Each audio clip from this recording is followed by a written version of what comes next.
नमस्कार मित्रांनो, आज आपण GNM थर्ड इयरमधले खूप इम्पॉर्टंट प्रश्न पाहणार आहोत। हे परीक्षामध्ये बऱ्याच वेळा विचारले गेलेले आहेत। प्रीवियस पेपरमधले हे प्रश्न आहेत।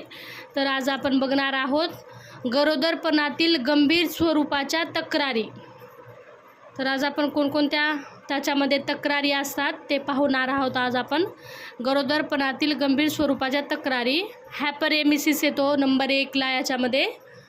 तर याच्यामध्ये काय होतो, दिवसभर मळमळ उलट्या होतात। हायपरेमिसिस म्हणजेच मळमळ उलट्या होणे। त्याचे कारणे पाहूया आपण, कशामुळे होऊ शकतो। ह्याचं नंबर 1चं कारण आहे हार्मोनल इनबॅलन्स, नलिकाविरहित ग्रंथीचे कार्य वाढल्यामुळे। त्याचे 2 कारणे आहेत हायपरेमिसिसचे। काय आहेत, हार्मोनल इनबॅलन्स होणे आणि नलिकाविरहित ग्रंथीच्या कार्यात वाढ होण्यामुळे। दुसरा नंबरचं आहे याच्यामध्ये प्रेग्नेन्सी इंड्युस्ड हायपरटेन्शन। याचा अर्थ गर्भधारणेनंतर 20 आठवड्यानंतर वाढलेला रक्तदाब। PIH म्हणजे काय, गर्भधारणेत वाढलेला रक्तदाब। याला काय म्हणतात, प्रेग्नेन्सी इंड्युस्ड हायपरटेन्शन। याचे लक्षणे काय आहेत ते पाहणार आहोत। याची BP 140/90 mm ऑफ HG होते।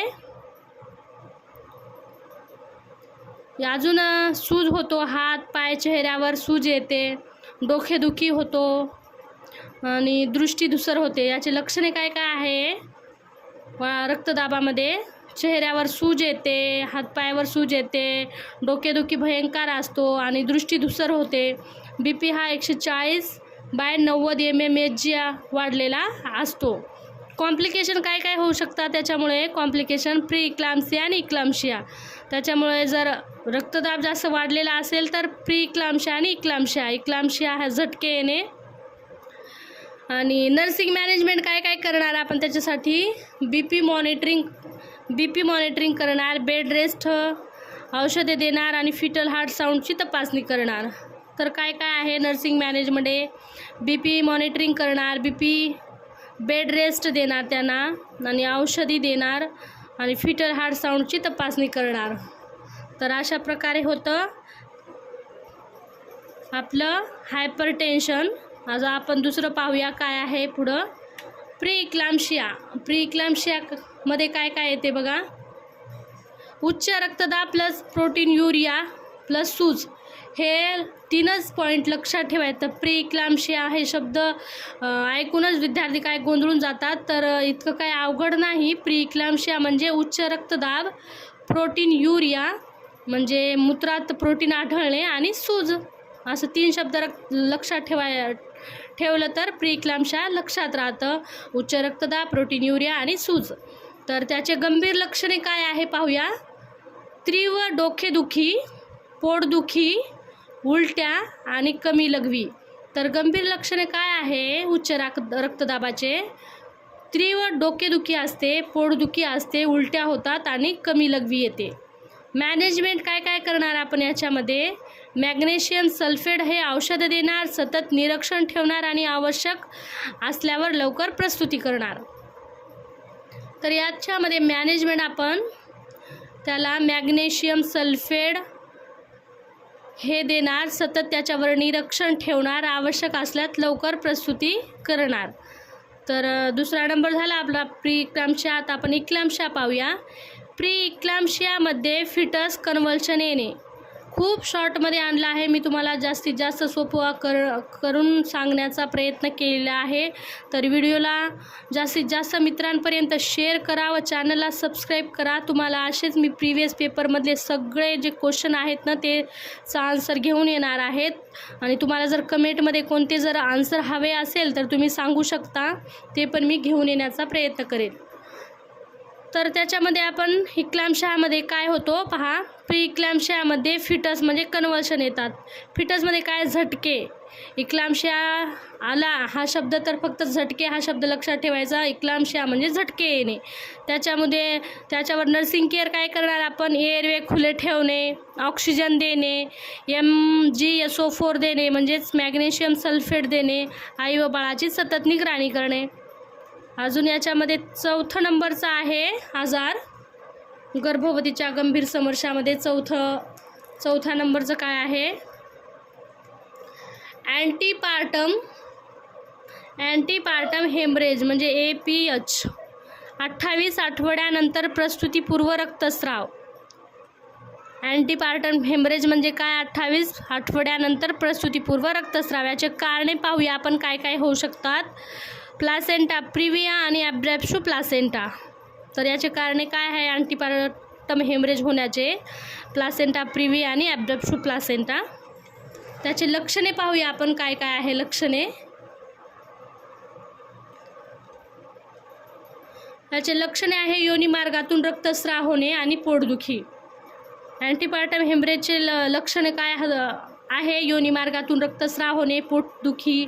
त्याला आपण नर्सिंग मॅनेजमेंट काय करणार, व्यवस्थापन. त्याला IV फ्लूइड देणार, ब्लड ट्रान्सफ्युजन करणार आणि तातडीची वैद्यकीय मदत करणार. तर व्यवस्थापनामध्ये काय लिहायचं, त्याचे व्हायटल साईन चेक करणे, त्याला योग्य पोझिशन देणे, आराम प्रदान करणे, डॉक्टरांना इन्फॉर्म करणे, अशा प्रकारे त्यांना व्यवस्थापन करणे, ब्लड ट्रान्सफ्युजन करणे, तातडीची वैद्यकीय सेवा देणे. 5वा नंबरचा आहे गेस्टेशनल डायबिटीज मेलायटिस, GDM म्हणजे गेस्टेशनल डायबिटीज मेलायटिस, गर्भधारणेदरम्यान वाढलेला रक्तातील साखर. तर याचे लक्षणे काय आहे पाहूया. जास्त तहान लागणे, जास्त लघवी, थकवा असे त्याचे लक्षणे आहे याच्यामध्ये. आणि याला व्यवस्थापन काय करणार आपण, रक्तातील साखरेची तपासणी करणे, डाएट कंट्रोल करणे आणि इन्सुलिनची गरज असेल तर देणे, इन्सुलिन गरज असले तर देणे. अजून 6 नंबर आहे हायपरेमेसिस ग्रॅव्हिडम.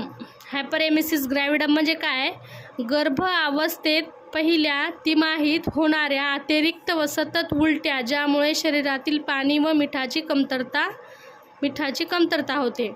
हायपरेमेसिस ग्रॅव्हिडम म्हणजे काय, गर्भावस्थेत पहिल्या तिमाहीत म्हणजे पहिले 3 महिन्यात सतत उलट्या होऊन शरीरातील पाणी व मिठाची कमतरता होते. तर याला काय म्हणतात, हायपरेमेसिस ग्रॅव्हिडम.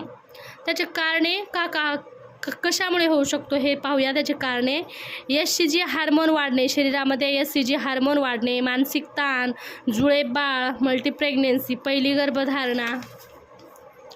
याचे लक्षणे काय आहे पाहूया आपण.